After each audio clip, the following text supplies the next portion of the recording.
College of nursing के इस fresher party और फेयरवेल पार्टी के अवसर पर यहाँ पधार करके बहुत हर्ष की बात है।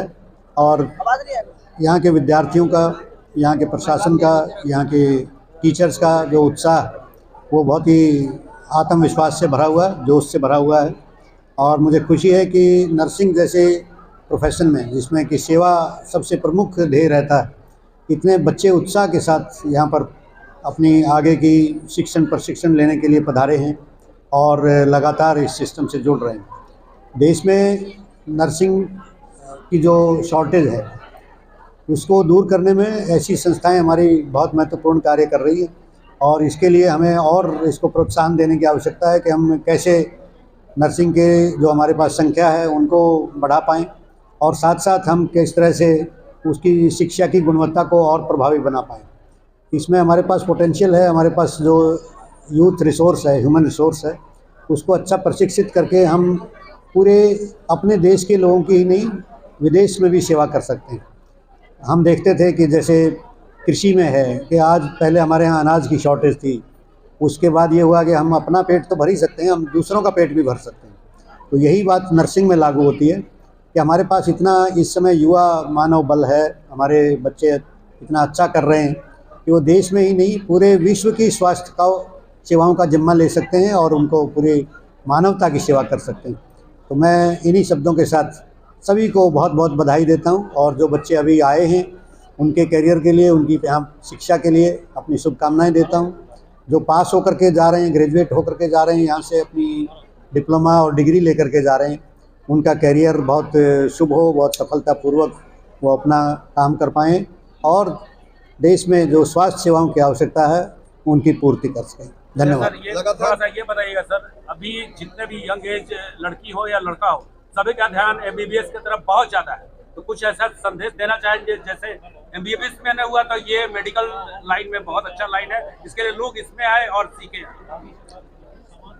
आपने ठीक कहा, एमबीबीएस की जो हमारे पास सीटें हैं वो सीमित हैं और उसके लिए जितना संसाधन चाहिए एमबीबीएस तैयार करने के लिए, उसमें काफ़ी बड़ी मात्रा में संसाधन की आवश्यकता है और धीरे धीरे इसका भी विकास हो रहा है। हमारे पास डॉक्टर्स की कमी भी दूर हो रही है, लेकिन साथ में एक डॉक्टर के साथ साथ कितने और स्टाफ चाहिए। अगर हमारे पास नर्सिस नहीं रहेंगे, हमारे पास पैरामेडिकल स्टाफ नहीं रहेगा, तो हमारे जो हॉस्पिटल्स की या स्वास्थ्य सेवाएँ वो सुचारू रूप से नहीं हो पाएंगी। तो ये बहुत ही अहम सेवा है और इसमें जो करियर की संभावनाएं हैं वो भी अपार हैं। अगर आप इसमें और प्रयास करें और आगे अपने करियर को निखारने में पूरा यत्न करें तो मैं समझता हूं कि आप एमबीबीएस से पीछे नहीं रहेंगे और आप इससे जुड़ें। आपको अगर सेवा भाव आपके मन में है तो आपके लिए मैं समझता हूं कि इससे अच्छा कोई और करियर नहीं। लगातार सर बिहार सरकार जो है स्वास्थ्य क्षेत्र में नियुक्तियां कर रही है, क्या लग रहा है कि एएनएम और जीएनएम जिस तरह से लगातार कोविड के दौरान जो उन्होंने पूरे बिहार में जो सेवा भर्ती दिखाई, क्या लग रहा है कि उसका एक फलीभूत है कि एएनएम और जीएनएम के प्रति लोग ज़्यादा आकर्षित हुए? देखिए, कोविड ने बहुत सारे लेसन हम सबको दिए। ऐसी महामारी, वैश्विक महामारी आई थी और उस महामारी के चलते स्वास्थ्य सेवाओं के प्रति ध्यान आकर्षण हुआ और जन जन को हाइजीन के बारे में, वैक्सीनेशन के बारे में, अच्छी स्वास्थ्य सेवाओं के बारे में जागरूकता उत्पन्न हुई और इसी से इस व्यवसाय के साथ, इस प्रोफेशन के साथ जो मेडिकल सर्विसेज हैं उनके साथ जुड़ने के लिए हमारे और ज़्यादा युवा आगे आ रहे हैं। और जैसा आपने कहा, एएनएम और जीएनएम के लिए भी अब बहुत से युवा प्रशिक्षण लेकर के हमारे प्रदेश के ही नहीं, देश विदेश के नागरिकों को मानवता के रूप में अपनी सेवा देने के लिए तत्पर है। धन्यवाद। तरह क्या और अन्य क्षेत्र की तरह क्या पैरामेडिकल और नर्सिंग में संभावनाएं युवा वर्ग के लिए है? जैसा कि अभी सबने विस्तारपूर्वक बताया कि अभी जो हम लोगों के प्रेजेंट और हम लोगों के जो हेल्थ इंफ्रास्ट्रक्चर है उसमें नर्सिंग और पैरामेडिकल स्टाफ की बहुत अभी आवश्यकता ज़्यादा है और मेडिकल कोई एमबीबीएस डॉक्टर है उनको असिस्ट करने के लिए जिस मात्रा में हमें नर्सिंग और पैरामेडिकल स्टाफ की जरूरत है, जो गवर्नमेंट सेक्टर से लेकर प्राइवेट सेक्टर से जो आवश्यकता है उसको पूरा करने की संभावना और जो पूरा किया जाना है वो अभी काफ़ी बाकी है, वो काफ़ी ज़्यादा संभावना है। और जिन भी छात्र छात्राओं के अंदर देश के लिए समाज के लिए सेवा भाव की भावना हो, उनके लिए नर्सिंग और पारामेडिकल के लिए दोनों क्षेत्र काफी कारगर है। अपार संभावनाओं के साथ साथ उतनी संसाधन है जो बच्चे बिहार में रहकर इस तरह की पढ़ाई कर पाए या फिर सेवा दे पाए। नियुक्ति भी होनी बहुत जरूरी है। नहीं, जैसा आप जानते हैं कि कोई भी नर्सिंग और पारामेडिकल कॉलेज जब खुलता है तो जो इंफ्रास्ट्रक्चर की जो आवश्यकता है राज्य सरकार के स्तर पे भी इसकी विस्तारपूर्वक जांच के बाद ही अनुमति की जाती है। विश्वविद्यालय भी समय समय पर इसको खुलता है।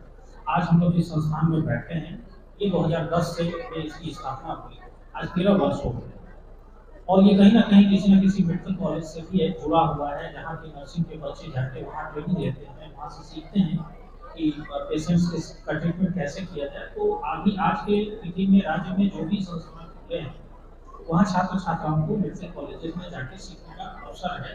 तो मुझे ऐसा लगता है कि संभावना है। ये बताइए थोड़ा सा, पाटलिपुत्रा कॉलेज ऑफ नर्सिंग जो है, यहाँ जो छात्र एडमिशन लेते हैं यहाँ करके, जैसे आज बहुत बच्चे सफल होकर निकल भी रहे हैं, तो कैंपस सिलेक्शन यहाँ है या नहीं?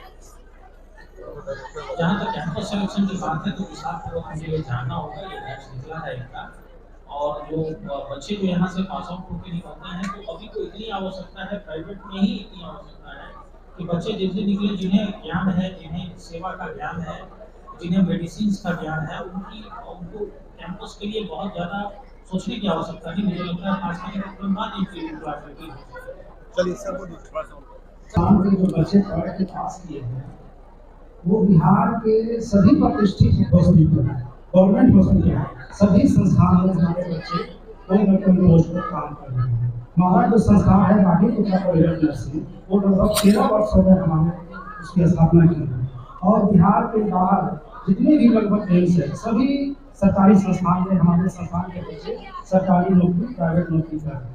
नए बैच को क्या संदेश देना चाहिए? हम जो नए बैच में जो बच्चे एडमिशन लिए हैं, मैं चाह रहा हूँ कि उनको विशेष व्यवहारिक प्रशिक्षण, क्वालिटी एजुकेशन हम और हमारे संस्थान की टीम मिलकर उसको उज्जवल भविष्य के लिए अच्छे ढंग से पढ़ाएं ताकि वो अपना करियर बना सकें।